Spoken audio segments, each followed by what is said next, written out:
Hi, I'm Erik Jones, and you're listening to Verse by Verse. In today's episode, we're going to focus on James 2, verse 9. James writes, "But if you show partiality, you commit sin and are convicted by the law as transgressors." There are actually multiple things we can learn from this verse. Let's start with the principle of godly conduct it teaches us.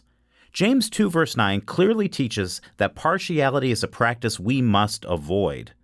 But what is partiality?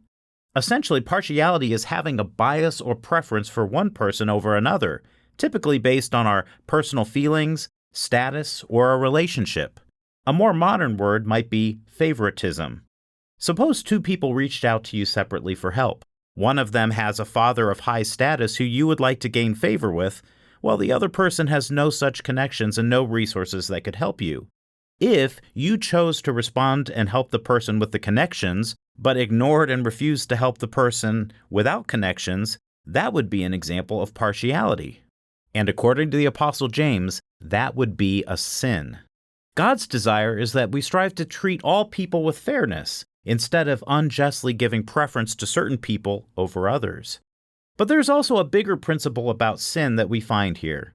James says that practicing partiality is sin. It makes us a transgressor.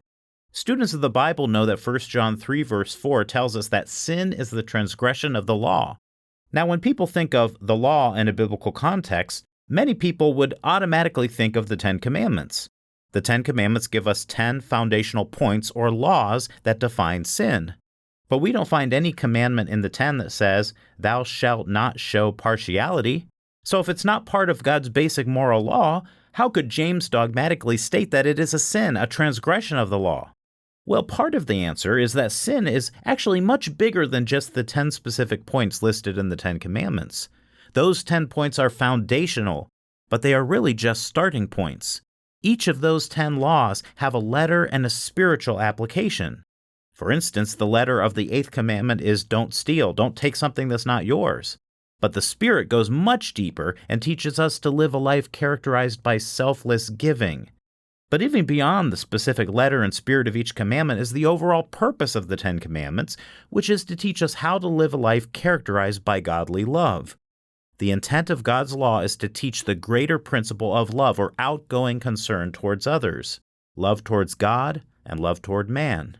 Anything that violates that intent and purpose breaks God's righteous standard and is a sin.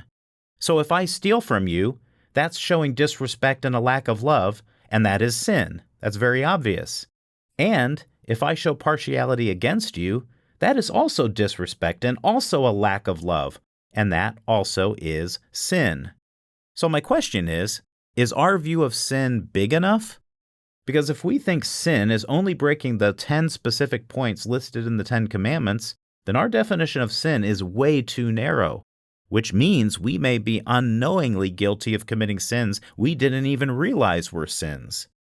Now, there's one more important element we need to discuss. Even though we don't find a specific prohibition against partiality in the 10 Commandments, it was actually found in the law of Moses that God gave to ancient Israel. Notice Leviticus 19 verse 15. We read, "You shall do no injustice in judgment. You shall not be partial to the poor, nor honor the person of the mighty. In righteousness you shall judge your neighbor." So avoiding partiality didn't originate in the book of James or even in the New Testament. It's a standard that goes all the way back to the time of ancient Israel. Some people have a paradigm, which is false, that there is a major gulf between the Old and New Testaments. But the truth is that the two testaments are extremely interconnected. Many of the principles found in the New Testament were already deeply embedded in the Old Testament. God essentially had the same standard for the patriarchs in ancient Israel as he does for New Testament Christians. So let's strive to apply that standard and avoid and overcome the sin of partiality. Verse by Verse is a Life, Hope, and Truth podcast. Check out the show notes to find more free content, like videos, articles, and booklets in our Learning Center.